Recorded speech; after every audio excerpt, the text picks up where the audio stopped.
നമസ്കാരം. കുവൈറ്റിലെ അതീവ സുരക്ഷാ മേഖലയായ നാഷണൽ ഗാർഡ് സൈറ്റിനെ ഇതിനു നേരെ ഇറാന്റെ ഡ്രോൺ ആക്രമണം ഉണ്ടായിരിക്കുകയാണ്. ഏപ്രിൽ 9 നടന്ന ആക്രമണത്തിൽ സൈനിക താവളത്തിലെ കെട്ടിടങ്ങൾക്കും യുദ്ധ സാമഗ്രികൾക്കും നാശനഷ്ടങ്ങൾ സംഭവിച്ചതായാണ് കുവൈറ്റ് നാഷണൽ ഗാർഡ് വ്യക്തമാക്കിയത്.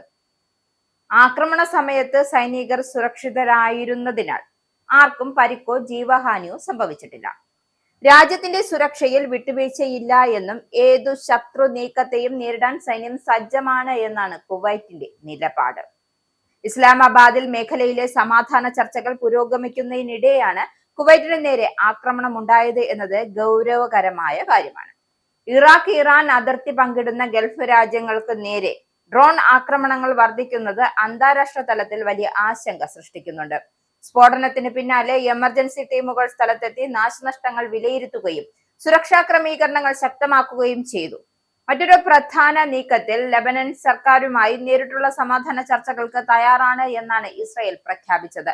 പതിറ്റാണ്ടുകൾ നീണ്ട ശത്രുത അവസാനിപ്പിക്കുക എന്ന ലക്ഷ്യത്തോടെയാണ് ഈ നീക്കമെങ്കിലും ഔദ്യോഗികമായ വെടിനിർത്തൽ പ്രഖ്യാപിക്കാതെയാണ് ഇസ്രായേൽ ചർച്ചയ്ക്ക് മുതിർന്നത്.